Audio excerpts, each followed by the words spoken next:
Hello guys, welcome back to the Brutal Investor channel. I hope you guys are having a fantastic day today. In this episode, we're going to talk about a recent listing that happened on Binance today, which is basically Phala network. So it says Binance will list Phala network PHA in the innovation zone, right? So Binance will list Fala network in the innovation zone and will open trading for PHA slash BTC and PHA slash BUSD trading pairs. Users can now start depositing PHA in preparation for trading, right? So what is Fala network? Fala network is a privacy preserving protocol for data protection and blockchain smart contracts, right? So Fala network guarantees the reliable execution of smart contracts while keeping the data secret. PHA is a native utility token of the platform and is used for buying trusted computing resources, community governance, staking, and paying transaction fees, right? So basically, Fala network is a network that is aimed at mainly preserving privacy for protocols when it comes to data protection in the smart contract blockchain. And Fala network guarantees the reliable execution of smart contracts while keeping the data private, right? So basically, it ensures that smart contracts are running in a privacy focused environment, and PHA is the native utility token of the platform and is used for buying trusted computing resources, community governance, staking, and paying transaction fees, right? So if you look at the Binance research page for Fala network, basically their main selling feature is privacy based cloud computing services, right? So they're mainly offering privacy preserving cloud computing services, and basically, Fala Network is a privacy preserving cloud computing service which offers computing power comparable to existing cloud services and protects the privacy of managed programs, right? So when you look at the any existing services online, all programs that are being managed are managed in such a way that it's all centralized, and not only that, but they're also not really privacy preserving, in nature, right? You are being tracked everywhere, and you are basically the product to whom ads are being sold to, right? So Fala network's main aim is to preserve privacy in a cloud computing service, which offers computing power comparable to existing cloud service. So basically, all the computing powers that exist in this centralized environment, which is not privacy preserving, is also the same speed. The computing power is the same as in the Fala network, and it offers privacy protection for any form of managed programs, right? PHA is the native utility token of the platform and has the following use cases: trusted computing resources, purchase trusted computing resources in the network and the data exchanges. Example, trusted computing power, on-chain computing, and storage resources and off-chain storage using PHA tokens. So again, if you feel like this is quite complicated, what they're basically saying is you can purchase trusted computing resources on the network using the PHA token, right? Um, Data exchange fee. Fala provides a contract-based data exchange infrastructure for standardized data collection, analysis, and trading protocols. With Fala's protocol, a confidential but trusted exchange ecosystem is built for both buyers and sellers, right? So you're obviously going to be using Fala's token PHA to provide smart contract based data exchange infrastructure, and this is basically going to be used for several analysis on the blockchain and for ensuring the trading protocols are in place. And also with Fala's protocol, you can kind of like do it in a confidential and trusted way between the buyer and the seller, right? So that's a unique feature of Fala network. Security guarantee. Gatekeepers must take a certain amount of PHA tokens, which may be slashed for misbehavior. So that's one thing that you need to know if you are trying to stake Fala tokens on the Fala network. You have to make sure that you are following the rules and you don't misbehave in the network. and if you do that, you will end up losing a portion of your stake, right? So that's something that you have to ensure. And also, governance stakeholders who own a certain amount of PHA are able to join the Fala DAO to participate in community governance. So again, you have the option of you also have the opportunity to pass on proposals and approve proposals based on the governance mechanism in the Fala DAO ecosystem and participate in community governance, right? Which is also something that many DeFi projects do, and that Fala also has to offer. Fala network consists of two types of nodes: TEE, or Trusted Execution Environment. Workers are responsible for executing confidential contracts.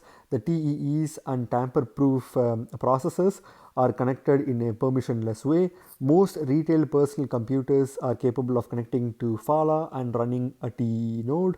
This is an important property to maintain decentralization and to ensure that Fala remains operationally robust and censorship resistant, right?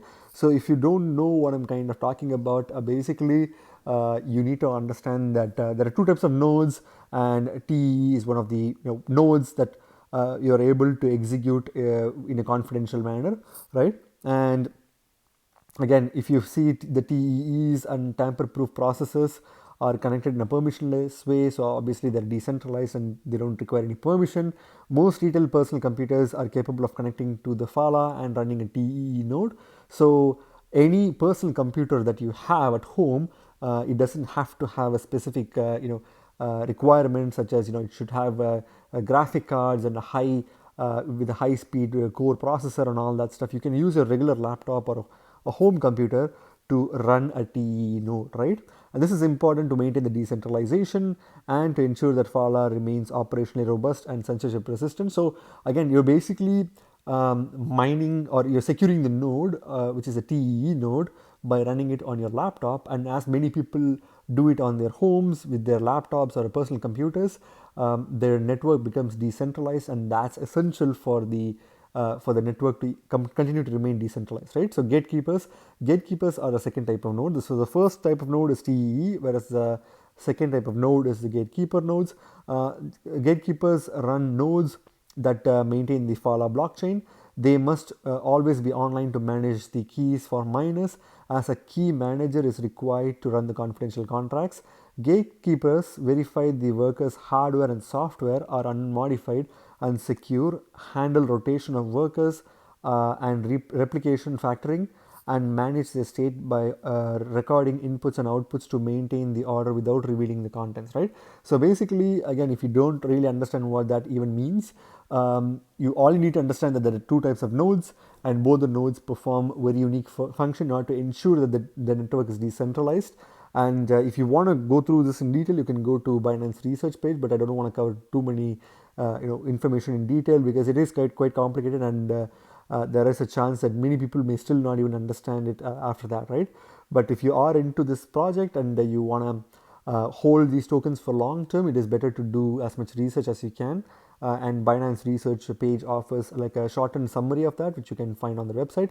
The project has raised 1.68 million USD from 2 rounds of private token sales, where 15% of the PHA total token supply has been sold at 1 cent per PHA, and less than 1 cent, which is basically $0.0028 respectively, right? So they have conducted 2 different rounds of private token sales, and 15% of the PHA token supply has been sold at 2 different price points, and a total of 1.68 million USD has been raised, so which is good. As of February 25th, the total supply of PHA is 1 billion tokens, and the current circulating supply is 14.3%, right? So again, this is a very important information for people, because most people who want to hold tokens long term, they also consider the fact that the token must be rare or scarce, or even it should have a limited supply. It shouldn't be too dilutive, or the max supply shouldn't be, I mean, ideally it's better to not have a token that has max supply of 1 billion or 10 billion or even above 100 million tokens if you are to hold it long term, because the scarcity is a very important factor, and that's one of the main reasons why Bitcoin itself is very valuable, right? So when you appreciate the total supply or max supply, you also appreciate the inflation that can happen within the ecosystem, right? So if you see 14.3% is not really a lot, considering the fact that they do have staking rewards and all that, so new tokens are going to be injected into the market every single time, and that will in the short while obviously dilute the total value of the other tokens. So again, this, when it comes to the max supply, I'm not really a big fan of tokens that are above 100 million maximum supply, and that's something that you have to choose for yourself if that's something for you. So this basically, personally, I wouldn't really look into this unless the fundamentals are really strong, right? So let's look at the Fala network website itself. So if you go to phala.network, you'll be able to go to their website and see some of the documents, including their white paper and other information for you to do your own research. So basically, mask yourself on blockchain. That's the basic overall summary that they try to present of what their project does, which is basically a privacy preserving blockchain. It's similar to any blockchain like Ethereum or Binance Smart Chain or even other blockchains that are existing. But the fact is, this blockchain is primarily focused on privacy preservation, right? So blockchain confidentiality by trusted computing, and you can create your own secret wallet. You can also look at the block explorer for the Fala network. And again, if you see trustless privacy preserving cloud computing, general purpose confidential smart contract for dApps and DeFi. So if you are looking to participate in DeFi related activities, but you're worried that your activity may be tracked because of the block explorer giving people the option to follow you or track you or follow your trades, then Fala network has the solution for you, because it is a privacy preserving and a privacy first blockchain, and they are also smart contract capable, which means that they can there are developers who will be building dApps on top of Fala network, where the privacy of the entire ecosystem would be preserved, and you can participate in regular DeFi activities in a privacy preserved environment, right? So that's pretty cool. And token economics, you can click at the token economics to see what they have to say within their white paper. Again, if you guys want to read through the white paper, you guys can go ahead and go to their website. It's a 21 page information, so it shouldn't be too long. For people who want to invest in any token, I would definitely recommend them reading through the white paper, because the white paper can give information not only about the short term potential of the token or the project, but also the long-term goals and ambitions of the entire project, right? So that's that, and you can also read through the technical white paper. They also have some really cool graphics, and the way they've designed the website is pretty cool and brings some kind of confidence that they have definitely put a lot of effort into building their not only their blockchain but also their website, and therefore information would be readily available, right? So tamper-proof trustless execution empowered by TEE, which is, as we know, it's one of the nodes of the Fala network. Fala is secure against system level attacks. So the main purpose of understanding what these nodes do is because to understand how secure this blockchain is, right? So as we know, both the two types of nodes that Fala network has, both of them ensure that the network is secure, so that all DeFi applications can happen smoothly without any form of security related issues, right? So that's pretty cool. Some of the key features about this network is isolated, trustless, compatible, undecentralized. So obviously, you need to have information which is isolated, so your sensitive data is only processed in hardware secure enclaves isolated from the rest of the world. So it's very secure. You won't have to worry about any form of potential threat for security. So that's pretty well addressed in this project. Trustless, the integrity of the code and data is guaranteed. Only authorization actions are allowed. Again, you don't have to worry about any form of central party or a middleman trying to trust them in order to do any transaction. It's also decentralized, right? So it's completely trustless. Compatible, Fala confidential contract is compatible to multiple standards including Intel SGX and AMD SEV, etc. So it's compatible with several of those technologies, and decentralized, secure and reliable data storage and processing based on decentralized storage and a random scheduling algorithm, right? So basically the whole network is decentralized, and that is a pretty good thing. Privacy preserving smart contract built on TEE blockchain hybrid architecture, and you can also see the other features that they have to offer: credible, verifiable, interoperable, cross-chain function. It can also interact with Polkadot, which is also a pretty good, it's also through the Polkadot ecosystem, it's able to interact with other chains, so that's pretty cool. And if you see products on Fala, they have a Web3 analysis, right? And you can kind of see what are the kind of projects that they have on Fala network. Again, by the way, Fala network is a Polkadot based project, and it has partnerships with Web3 Foundation, Polkadot, Kusama, Parity, Plasm, Bifrost, Akala, Mask, and several other players. And again, this is a very exciting project, right? So again, if you guys are looking to hold on to this, it'll probably be good to do your own research and understand the project. Although it is a Polkadot project, there is no guarantee about its performance, and you have to decide whether this is worth investing in, right? You can also see some of their roadmap and see they are aiming to conduct a parachain auction on Kusama, and then slowly transition to the Polkadot parachain auction and launch Fala on the Polkadot ecosystem, right? So that's pretty cool. So with regards to the coin market, Gecko page, you can clearly see that this token immediately after its release immediately after its listing on Binance, it kind of had this 100%, 101% increase in the past 24 hours because of the Binance listing power, right? This token is currently ranked 224th by CoinGecko, and based on the market cap, and it's currently trading at 82 cents per token. And as we discussed, it's gone up 101% in the past 24 hours, which is pretty cool. The market cap is $121,000, which is relatively low for a project that aims to not only like address some of the privacy based issues, but it's also aiming to create its own blockchain within the Polkadot ecosystem, and that too in a privacy preserving way, right? The circulating supply we saw, which was 1 billion tokens, and it's 147 million tokens that are in circulation. Expect like a certain level of dilution over the long run, but once the token, the project itself has established itself as a reliable and a trustable, and it delivers on what it promised in its white papers, then you can clearly see that the circulating supply would not really matter because the price potential will only go higher, right? So that's pretty cool. And if you look at the overview, you can clearly see that the token has literally like shot up after the Binance listing, right?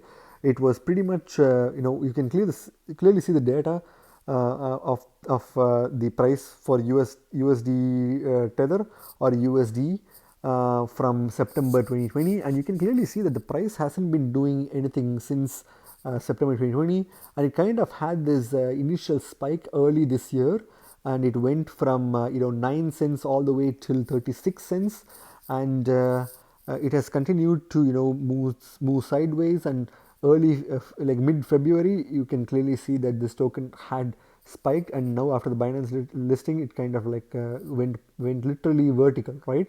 So that's pretty cool, and this shows that the Binance pump is definitely really working for this token. And at the same time, don't really buy at these levels. I wouldn't really recommend buying at these levels, because immediately after a very steep spike, you can expect to see a very sharp decline, right? So if you are planning to buy this token, either for the short term or long term, I would recommend maybe holding off a bit, because these levels, like it went up 100%, right? So it's definitely going to do a bit of correction and probably reach the 60 cent or 70 cent range, and maybe that would be the best time to buy this token, right? And if you look at the Bitcoin comparative, you can see that the Bitcoin comparative hasn't really performed as well as you would expect for a Binance listing, right? Because if you see, the Bitcoin comparative since September has been declining, and it kind of like reached its all-time lows of 282 satoshis per token. And similar to the dollar comparative, it has been going up, but it hasn't been as well as a performer on Bitcoin comparative as it's in the dollar comparative, right? That's because of the fact that Bitcoin itself has been performing really well. And when Bitcoin goes down and this token goes up, you can accumulate way more satoshis, right? So if you are planning to buy this token for the dollar value or for the Bitcoin value, you might as well want to just hold off a bit, because although for the Bitcoin comparative it's not at its all-time high, for the dollar comparative it's definitely at its all-time high. And again, this token is going to continue to make more and more gains, and make better long-term all-time highs. But for the time being, you might as well want to just hold off a bit and see a little bit of pullback, and then buy it at the pullback price, right? So that's something that you may want to look into. And when it comes to exchanges, you can get it from Huobi Global, you can get it from Binance obviously, and you can also get it from Uniswap and MXC. Although I wouldn't recommend Uniswap for small retail investors, because this is definitely an expensive gas fee token. You can get it, but you'll be paying a very high gas fee in Ethereum. And when you have it listed on Binance, why would you buy it from any other sources, right? But if you are a fan of Huobi, you can get it from there as well, right? So that's pretty much it. And would I buy this token? I wouldn't buy this token as of yet, because again, first of all, I don't really fully understand the project and what they're trying to do.